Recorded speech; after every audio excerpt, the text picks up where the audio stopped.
No name, no planet, just hunger. The ground was cold. Sharp rocks cut into her knees as she crawled out of the broken escape pod. Smoke filled the air, burning her eyes. Her skin, pale and marked with strange lines, was shaking.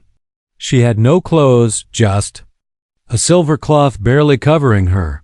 Her body was bruised. Her lips were dry. She was hungry, so hungry. She looked around. The sky above was dark, not black but red like blood. 2 small moons hung in the sky. The air smelled like metal and fire. She didn't know where she was. She didn't even know her name. Her head ached. There were voices in her mind, but they were broken like echoes from a dream. She remembered a ship, a mission. And then, pain, a crash. After that, only silence. She stood up, weak and dizzy. Her feet sank into the dust. In the distance, she saw lights. A small human outpost, one of the old ones, made of metal and glass. Her kind had warned her about humans, greedy, selfish, violent. But she had no choice. She needed food, water, warmth. She walked slowly to the outpost. Her body trembled. Every step was hard. She reached the door and pressed the call button. A crackling voice answered. "Who the hell are you?" She couldn't speak. Her throat was too dry. The door opened. 3 human men stood there. Dirty, tired faces, rough voices. They looked at her with surprise and something else. Hunger, but not for food. "What are you supposed to be?" One of them said, laughing. "Some kind of alien dancer?" She didn't reply. Another man threw her a piece of cloth. "Cover up. You look like trouble."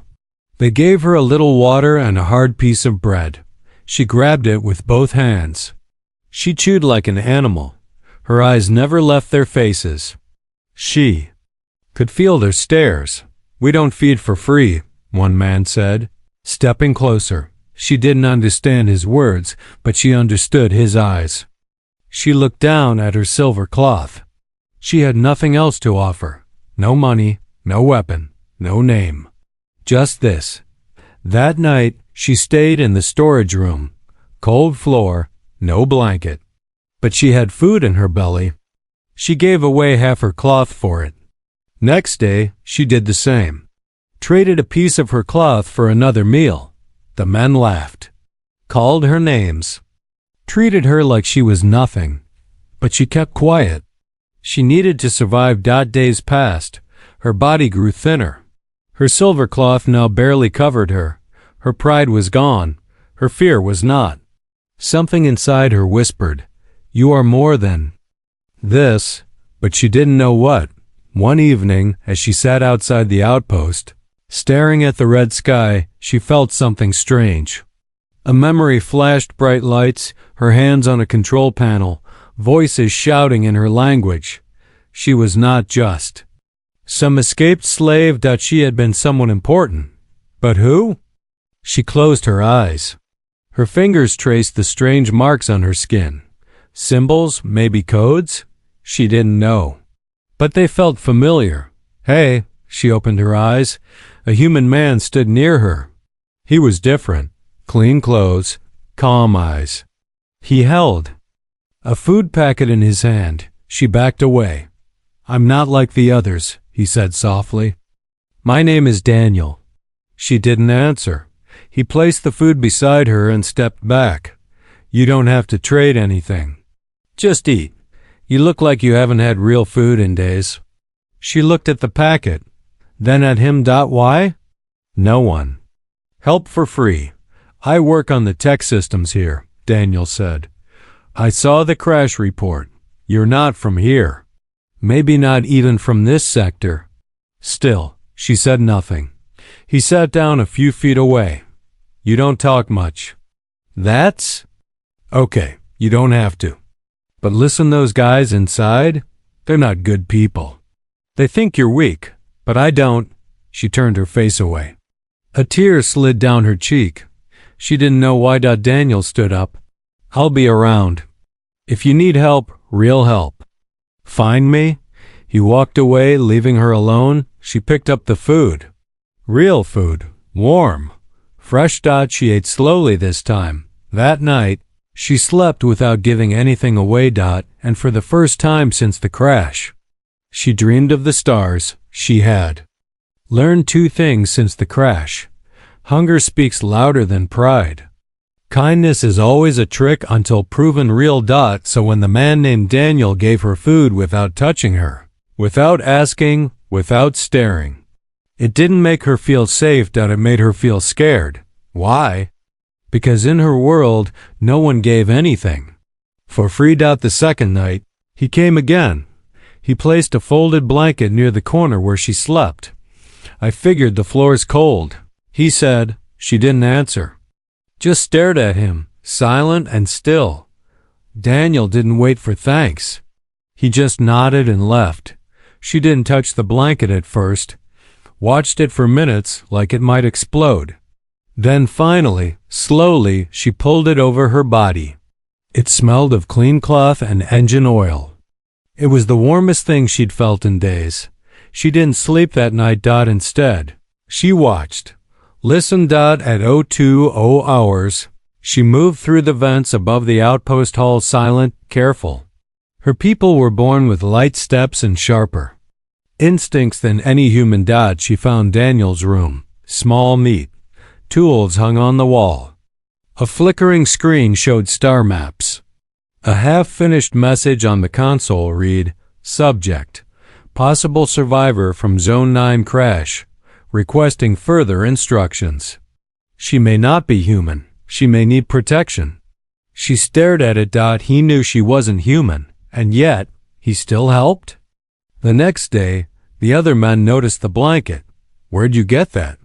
One of them growled. She didn't speak.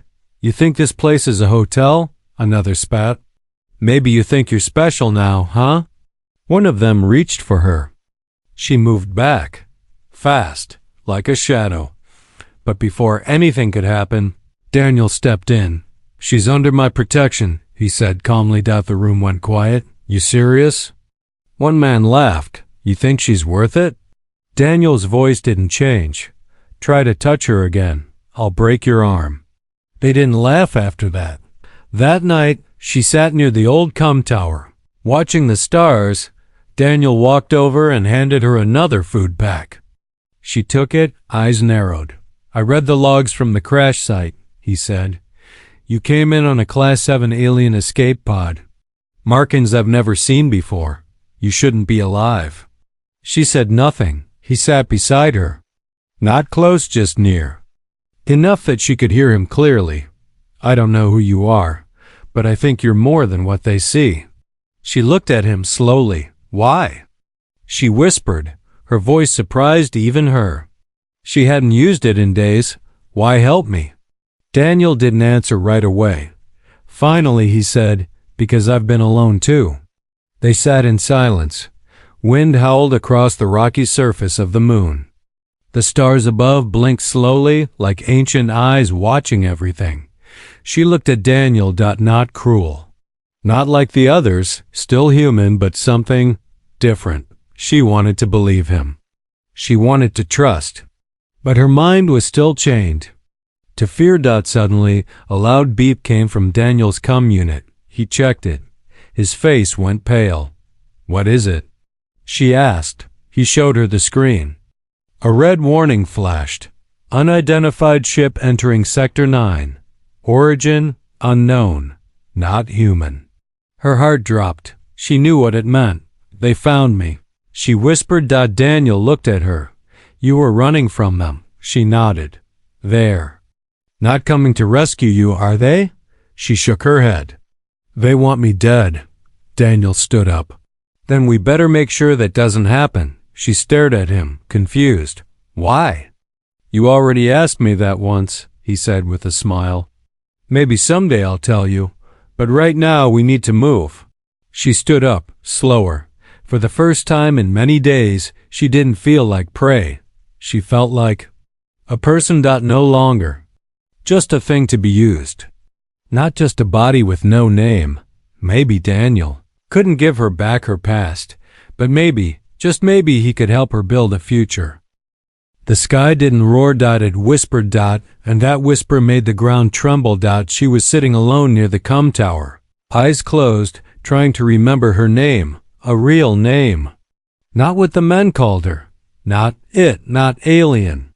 A name that once meant something, but then the sound came soft at first, like wind brushing metal.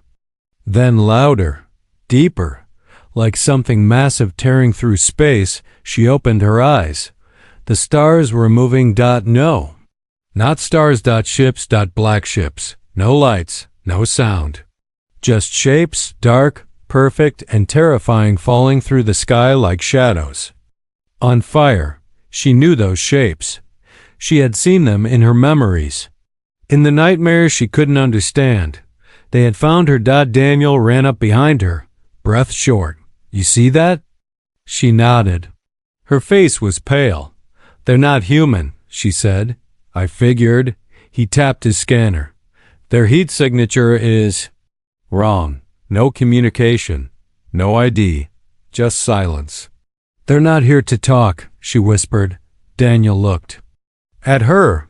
They're looking for you, aren't they? She didn't answer, because they weren't just looking. They were hunting. Inside the outpost, alarms began to scream. Red lights blinked. The other men shouted and grabbed weapons. Panic filled the narrow halls. We need to hide. Someone yelled. No, Daniel said. We need to know what they want. The others ignored him. She stood in the center of the chaos, unmoving. Her eyes were wide, but her body was still. She was remembering. The black ships. The cold halls. A silver room where her hands typed codes into a glowing console. She had stolen something, not an object. Not a weapon. Information. A memory code. Something important. So important that her own people sent warships just to kill her before she could speak. Daniel pulled her into the tech room. What do they want? He asked. She looked at the screen. A single word flashed in her language. She read it out loud, voice trembling. Erasure. What does that mean? They don't want to capture me, she said. They want to erase me. Wipe me out like I never existed. Daniel swallowed hard. Why? She turned to him. Her eyes now clear. Because I remember something I was never supposed to know. Outside, the ships landed. They didn't crash. They didn't shake the ground. They landed silently like ghosts. Figures stepped out. Tall, pale, skin like glass. No eyes, just glowing lines where their faces should be. They moved like shadows in water.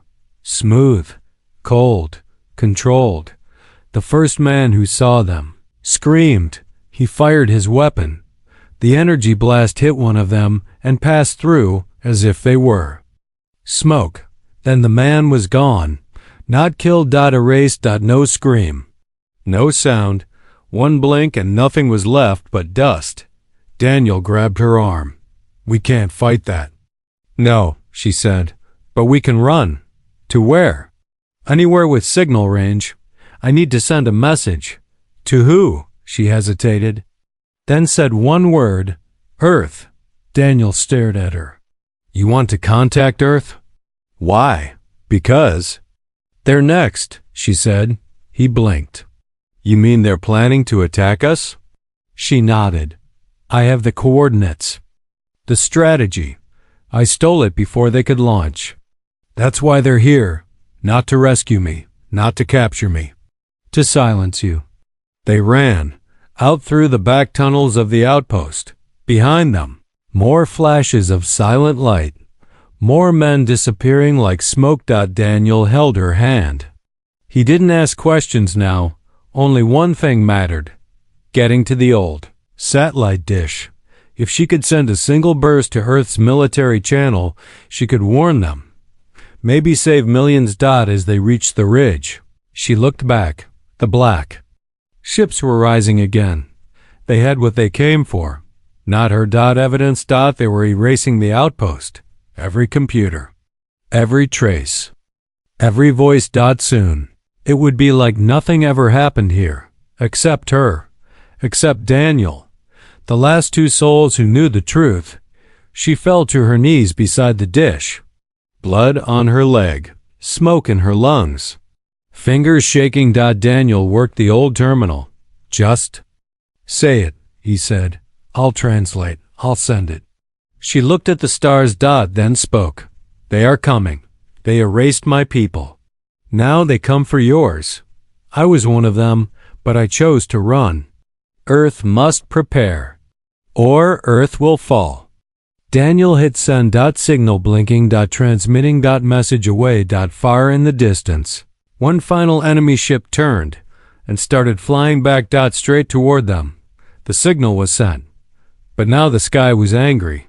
The last black ship turned, roaring back toward the outpost ruins, its engines glowing like burning stars. It wasn't here to ask questions. It was here to finish the job. Daniel grabbed her hand again. We have to move. But she didn't move. She just stood there, staring up. Her lips moved without sound, like she was speaking to ghosts. Daniel shook her. Come on, that thing's coming straight for us. Still, she didn't move, because something inside her had unlocked. A burning pain shot through her spine. Her knees hit the ground. Her head filled with light, not pain, but memory. For weeks she had forgotten who she was, but now the memories came rushing back like a broken dam. A laboratory in deep space, a planet with 3 suns. She was Dr. Relin, lead mind coder of the Kirill Dominion. Her job? To build minds' memory codes, weapons made of thought.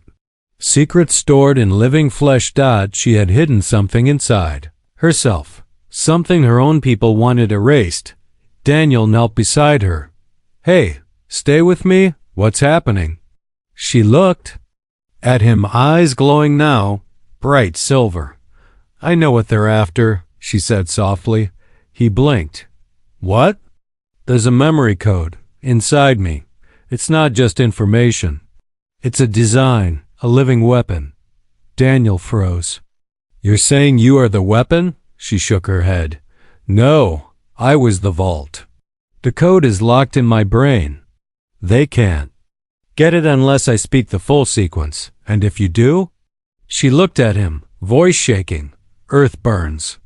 Above, the enemy ship opened its lower hatch. Something dropped out. Not a missile. A being, floating, shifting, half transparent, like light and smoke woven together. A memory hunter. They didn't need to kill her. Just read her. Pull the code out, piece by piece. Even she couldn't stop it, unless... I have to erase it myself, she whispered. Daniel grabbed her shoulders. No, there's got to be another way. If I speak the kill word, she said, the memory code collapses. It'll be lost forever. The weapon won't reach Earth. But what? I'll lose everything, she said. All my memories. Even this, even you. The memory hunter touched the ground. It did not walk. It glided as if it wasn't bound by gravity at all. Its voice echoed inside her head. You were never meant to remember. Give us the code, Relin, or be forgotten forever. Daniel stood in front of her. You're not taking anything. The being paused, almost amused. You cannot stop what is already written. Relin closed her eyes. Her heart beat slow. One word could end it. One word could burn the code inside. Her mind like fire through paper. But she didn't speak it yet. Not yet. Because something strange happened. The hunter stepped closer to Daniel and flinched. Relin's eyes opened wide. She felt it too. Something about Daniel pushed the creature back. It was like his mind burned too bright for it. Not trained, not engineered. Just purely human. Untouched. Uncoded. Free. She suddenly realized something. The weapon inside her, it wasn't meant to destroy planets. It was meant to control them. Mind code that could bend millions of minds at once. No armies. No bombs. Just one voice. To rule them all. She hadn't stolen it to stop war. She had stolen it because she had seen what it could do. And now, in front of her, was the answer. Daniel. Human immune to the code. A mind too wild to be controlled. She didn't need to destroy the weapon. She needed to give it to him. Daniel, she said. If I speak the code, I'll lose it. But maybe. If you hold the memory instead. He looked confused. You want me to carry it? Just until we reach Earth. Until they know the truth. You're the only mind it can't corrupt. Daniel didn't hesitate. Tell me what to do. She stepped closer. Her hands on his temples. Her voice a whisper. A sequence of words. Soft and ancient. The hunter screamed a silent, mind-breaking shriek. Light exploded around them. The sky shook. Then, silence. The hunter was gone. The ship above vanished like dust in wind. And Raylan fell to the ground. Daniel caught her. Did it work? He asked. She opened her eyes. I don't remember, she said softly. Who are you? His heart sank, but he nodded. I'm Daniel, your friend, she blinked. That's nice. High above them, the stars waited. And somewhere, Earth was listening, carrying a memory that could save the world. Held by the only mind that refused to be programmed. Somewhere between the stars and silence, Daniel now carried a memory that was never meant for human minds. The days since the transfer were strange. Raylan walked beside him, alive but hollow. She no longer remembered who she was. No memory of the crash. No memory of the code. No memory of him. She smiled sometimes, like a child learning the world again, and every time she smiled, it broke Daniel's heart. They were traveling in an old mining shuttle, patched together with parts Daniel barely understood. The ship coughed like a dying animal, but it flew. Earth was still 2 jumps away. The signal they had sent from the outpost was weak. Maybe it reached. Maybe not. Daniel wasn't sure which scared him more, if Earth never heard the warning, or if it did, and chose to use it. Because the code in his mind wasn't just dangerous. It was perfect. He could feel it sometimes. Like cold metal behind his thoughts. A second mind breathing inside him. Waiting. Sometimes it whispered, not in words, but in pulls. You could make people listen. You could end every war. One voice, one mind, peace. He didn't trust it, because it felt too easy. Too powerful. Too clean. Raylan sat near the viewing window, watching the stars like they were strangers. She turned to Daniel. Do stars ever stop moving? He smiled gently. No, they keep drifting. Just like us. I think I was a star once, she said. Softly. Daniel didn't answer, because she was, once, and the fire inside her had nearly destroyed her. A red light blinked on the console. Earth systems. They were close now. A voice came through the speaker. Unidentified vessel. This is Earth. Command. State your origin and intent. Daniel pressed the mic. Mining shuttle. Escaping from Outpost Theta 9. Carrying critical information. Level Omega. The voice paused. Then, prepare for escort. No sudden moves. 2 Earth fighters appeared, flanking them like metal wolves. Daniel's hands tightened on the controls. He looked at Raylan. Whatever happens next, I'll protect you. She tilted her head. Why? He smiled faintly. Because someone needs to. They landed on a black platform floating in orbit. Earth's Defense Command. Clean. Cold halls. Bright lights. Uniforms. Guns. Questions. Daniel was separated from Raylan. Immediately. A woman in a gray suit sat across from him. Sharp eyes. No smile. You're carrying alien code, she said. Daniel nodded. Yes. We've detected its signature. It's buried deep in your cortex. I know. We want it.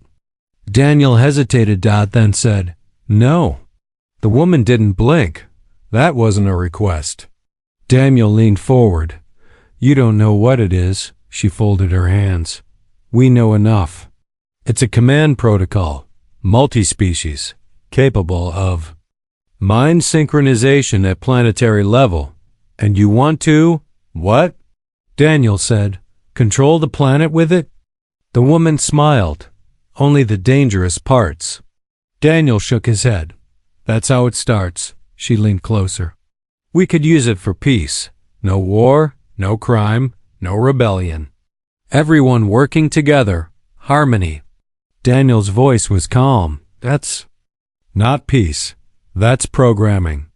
Hours passed. They tried persuasion, then threats, then machines. But the code wouldn't activate. It was locked. Only Raylan knew the full key, and Raylan didn't even know her name. Daniel finally saw her again. She was in a white room, alone, staring at a glass of water like it held the meaning of life. She looked up. You came back. I always will, he said. She touched his arm. I had a dream. I was made of light, but I was burning. You pulled me out. Daniel smiled sadly. You saved me too. That night, he made a choice. He typed a final message into Earth's system. Do not use the code. Erase it. Let mine stay free. And then, before they could stop him, he walked into the memory extraction chamber and burned it. Every piece of the code. Gone. A month later, Raylan stood beside him on a quiet hill. Her memories never came back, but she didn't need them anymore. She had a new life, a simple one, with someone who didn't want power from her. Just her. Daniel looked at the sky. Earth was safe, but not because of a weapon. Because of a choice. In deep space, silence isn't peace. It's the sound of something still listening. 2 months after the memory code was erased, the Earth celebrated a quiet miracle. No war broke out, no alien threat arrived, no code to control minds. Just silence. Everyone thought the danger was over. Everyone. Except Daniel. He lived now on a quiet outpost near Saturn's rings. Not hiding, but not exactly welcome either. Some called him a hero. Some called him a traitor for destroying the code. He didn't care. He just wanted Raylan to be safe. She was different now. She smiled more, laughed sometimes, learned to grow flowers in zero gravity. She read human books and asked simple questions. Like, why do people lie? Why do cats exist? What is a birthday? She still didn't remember who she was. Daniel never told her. He let her be new, but the stars don't forget. And one morning, while Raylan was watering her flowers, a signal came through. Not a message, not a voice. A pulse. Old, cold, deep. Daniel's console lit up with a symbol he hadn't seen since the crash. Chiral code signature. Detected. Source. Unknown origin. Message type. Dead transmission. He stared at it. A dead transmission, a signal sent from someone who no longer exists. Whisper from a grave. And it was directed to her. He didn't tell Raylan right away. Instead, he traced the signal. And bounced across abandoned satellites, old relay posts, deep space junk like it was trying to hide itself. Finally, it pointed to one place. The far black. A void between galaxies where no human ship goes.